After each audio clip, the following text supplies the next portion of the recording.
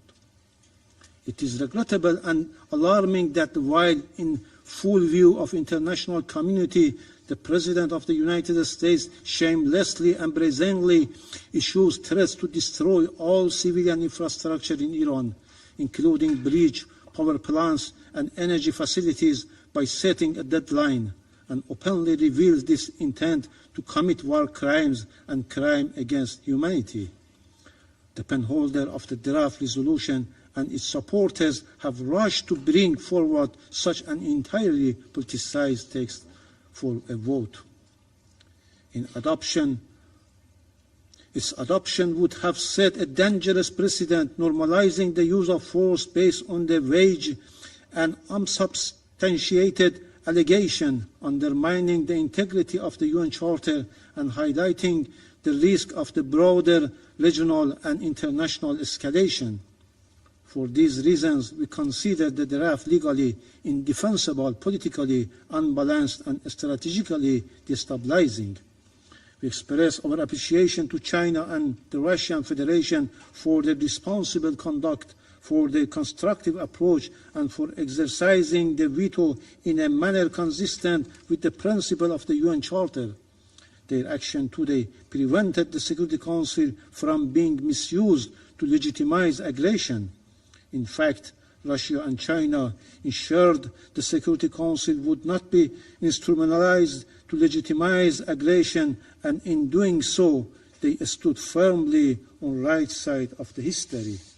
We acknowledge and thank Pakistan and Colombia abstained, recognizing the serious implication the draft would have had for regional peace and stability.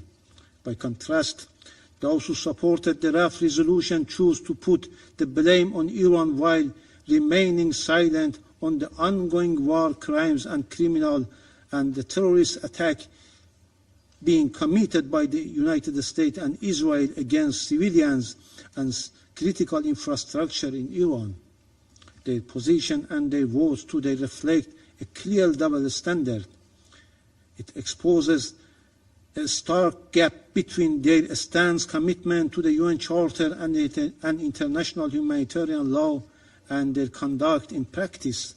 Such selective application of legal principles not only undermines their credibility but also calls into question the good faith of the invocation of international law and the UN Charter. Mr. President, we categorically reject all unfounded and politically motivated allegations against my country made in this meeting.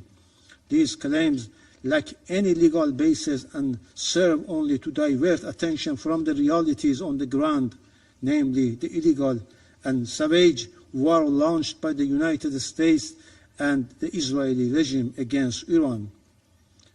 Their purpose is clear: to whitewash the atrocious and war crimes committed by the US and Israel against the people of Iran and to obscure and deflect from serious violations committed against the Iranian people. Having said, Mr. President, I would like to make the following points. First, the Islamic Republic of Iran, as a responsible state committed to the United Nations Charter and the international law, has consistently upheld freedom of navigation and maritime security in the Persian Gulf, the Strait of Hormuz, and the Gulf of Oman. For decades, the Strait of Hormuz has remained open to all vessels, with freedom of navigation and maritime safety effectively maintained. Currently, the Strait of Hormuz remains open. However, the ongoing unlawful and brutal war waged by the United States and the Israeli regime against Iran has created a dangerous situation that has directly affected maritime safety in the region. In accordance with its inherent right of self-defense, Iran has taken necessary and proportionate measures to prevent aggressors and their supporters from using the Strait of Hormuz for hostile purposes. As a coastal state, Iran has restricted passage for vessels linked to those acts of aggression in accordance with international law. Therefore, vessels associated with the aggressors don't qualify for innocent passage and will be treated in accordance with applicable legal frameworks. Non-hostile vessels not involved in or supporting aggressions may continue safe passage in coordination with relevant authorities in Iran. Responsibility for any disruption or escalation in this vital waterway lies with the United States and Israel, whose actions have undermined regional stability and endangered freedom of navigation. Lasting stability depends on ending aggression and fully respecting Iran's legitimate rights and interests. Second, Iran has consistently pursued to resolve differences through political and diplomatic means, including with parties that have had serious disputes, in order to prevent escalation into conflict. This unjustified and unwarranted war was imposed on Iran by the United States and Israel. In June 2025, Iran was engaged constructively and in good faith in negotiation when it was attacked on the basis of unfounded allegations concerning its peaceful nuclear program, allegations that were later followed by contradictory claims that such capabilities had already been destroyed. The current aggressions was likewise initiated by the United States and the Israeli regime at a time when Iran, for a second time, was actively engaged in negotiation and an agreement was within reach. Once again, diplomacy was undermined and ultimately betrayed by the United States. Claims regarding Iran's nuclear program are baseless and unsubstantiated. For over 2 decades, the Israeli regime has repeatedly alleged that Iran is on the verge of developing nuclear weapons. Yet no credible evidence has been presented to support this assertion. As a committed state party to the Treaty on Non-Proliferation of Nuclear Weapons, Iran has consistently rejected nuclear weapons and has clearly condemned the use of all weapons of mass destruction. Iran has also accepted one of the most rigorous verification and inspection regime of the International Atomic Energy Agency, reflecting its stated position that its nuclear program is exclusively peaceful. Yet, within 9 months, 2 wars of aggression have been imposed on Iran by the United States. An NPT depository and Israel a regime outside the NPT. In both cases, Iran's peaceful nuclear facilities were attacked. The Security Council, the IAEA Board of Governors, and the Director General of the agency have failed even to condemn these unlawful acts, let alone prevent the recurrence. This inaction has emboldened the aggressors. U.S. officials now openly speak of targeting nuclear facilities, with the U.S. permanent representative even stating that an attack on the Bushehr nuclear power plant is not off the table. Such reckless threats are a direct consequences of international inaction and have severely undermined credibility of the United Nations and the IAEA. Since the start of this unlawful war on 28 February, multiple attacks have been carried out against Iran's nuclear facilities, including repeated strikes in and around Natanz, Bushehr, Arak, and Ardakan. Particularly alarming are repeated attacks in the vicinity of the active Bushehr nuclear power plant. Any strike on nuclear facilities, notably the Bushehr nuclear power plant, would inevitably lead to irreversible humanitarian and environmental consequences. These unlawful actions constitute clear violation of international law, including Security Council Resolution 487 and relevant IAEA resolution, as well as fundamental principles of international law. However, this Council continues to defending silence, and today certain members point finger at Iran. Third, over the past 39 days of this brutal war against Iran, the U.S.-Israeli aggressors have crossed all legal, moral, and humanitarian boundaries, committing grave violation and war crimes. From the outset, they have deliberately and indiscriminately targeted civilian objects, including schools, hospitals, airports, and sport facilities, such as primary schools in Minab. In view of the international community, the United States has slaughtered more than 168 innocent girls' schools in Minab.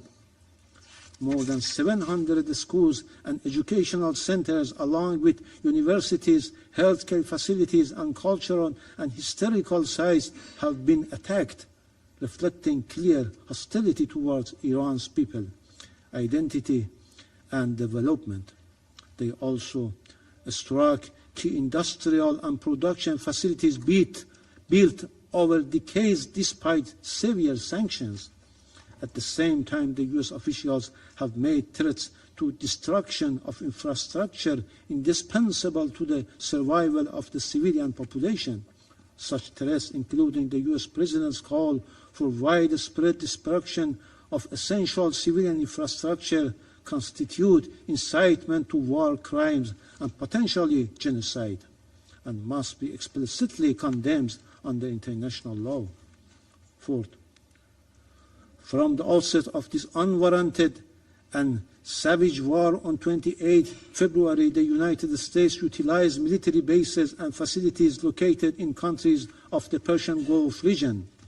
Evidence indicates that military movement and operational preparation were underway at these bases for the planning, preparation, equipping, and execution of unlawful military attacks against the Islamic Republic of Iran, despite Iran's prior warning that such unlawful action were being planned. Iran has formally reported these developments with supporting documentation to the Security Council and Secretary General. Under international law, states are prohibited from allowing their territory to be used directly or indirectly to cause damage to other states. In addition, they must take all necessary measures to prevent foreign armed forces bases in their territory from committing acts of aggression against other states and must not facilitate or support such acts. In the event of the breach of this fundamental obligation, they bear international legal responsibility. Fifth, Iran welcomes the effort by the Secretary Generals, including the appointment of a personal envoy, to secure an immediate end to this brutal war and uphold international peace and security. Iran stands ready to engage constructively with all genuine diplomatic efforts, including through Pakistan, Turkey, and Egypt, as well as diplomatic efforts by China and Russia, and support any credible initiative capable of bringing about the sustainable end to this unlawful and unwarranted war. In this regard, Secretary General Personal Envoy is currently en route to Tehran to pursue consultations. Iran categorically rejects a temporary ceasefire, particularly in light of the June experience, when hostilities resumed under false pretext. A ceasefire in this context serves only to rearm and prepare for the continuation of further crimes. Any viable solution must ensure a definitive and irreversible end to the aggression and establish a just and durable peace grounded in credible and verifiable guarantees against any recurrence. The United States and Israeli regime must bear full responsibility for harm and suffering inflicted upon Iranian civilians, objects, and critical infrastructure, and must be held fully accountable. Individual criminal responsibility for serious violation of international humanitarian law, including war crimes and crimes against humanity committed in Iran, must be pursued without exception in accordance with international law. The Security Council cannot remain passive. Instead of submitting a one-sided and politically motivated draft resolution, it must act to end this brutal war, demand the immediate and unconditional cessation of US and Israeli attacks, and take decisive measures to ensure accountability for all their violations.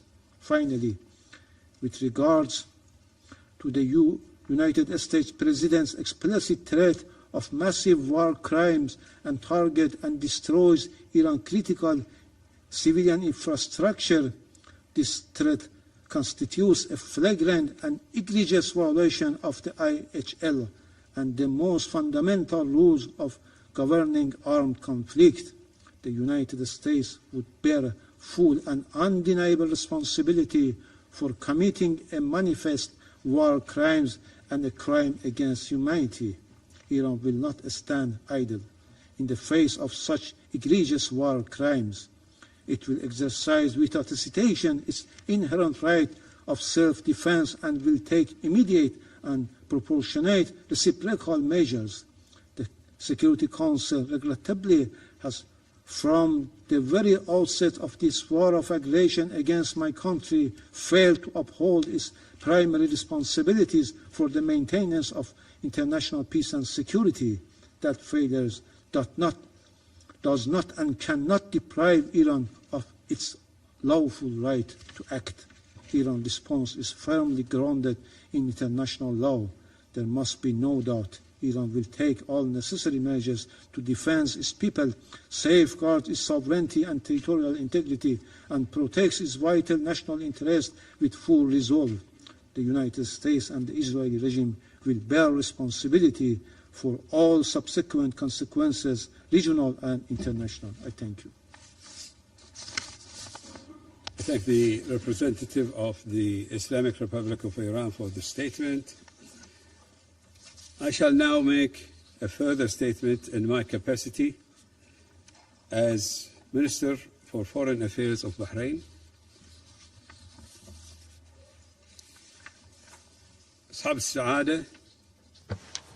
Your Excellencies, in the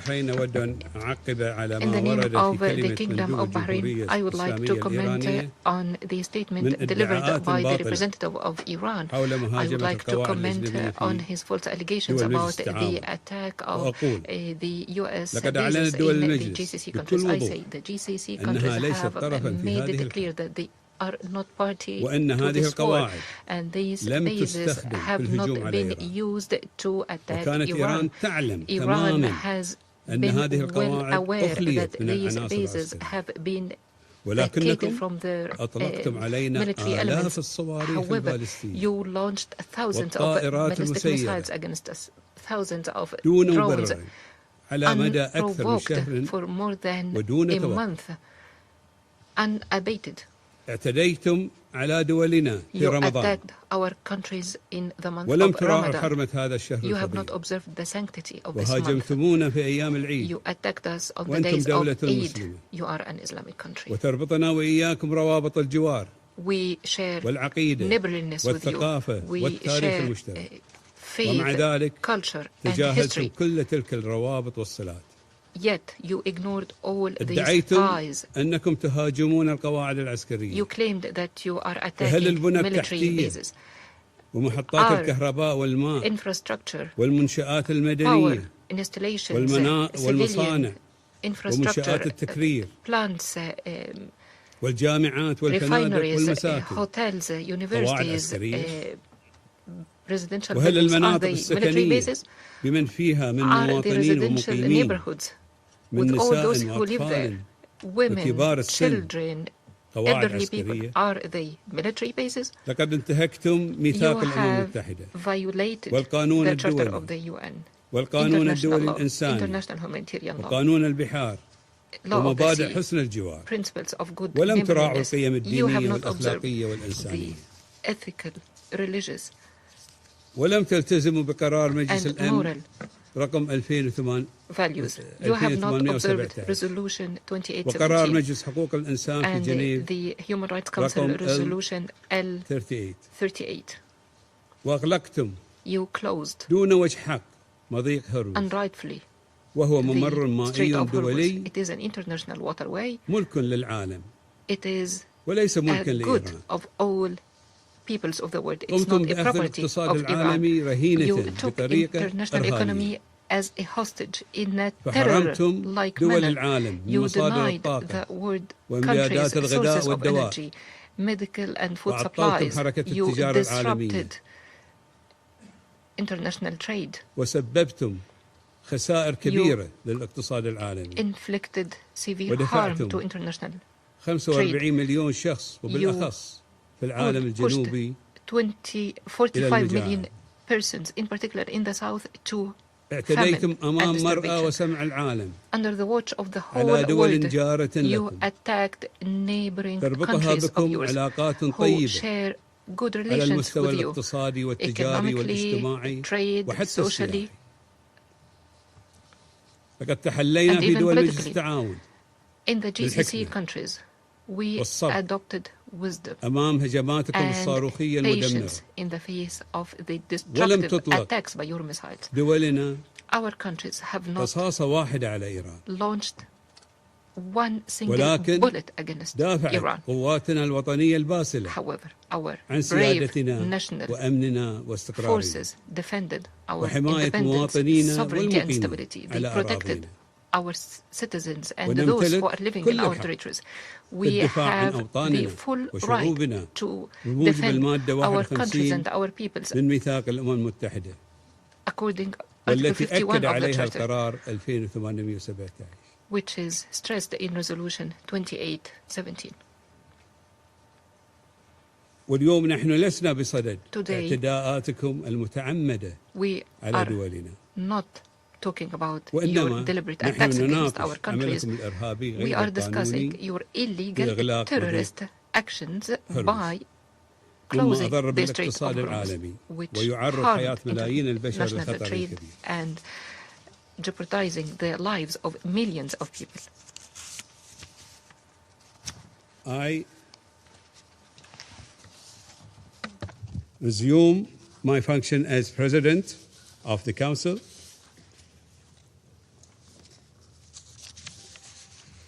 The representative of the United States has asked for the floor to make a further statement. Thank you, Mr. President.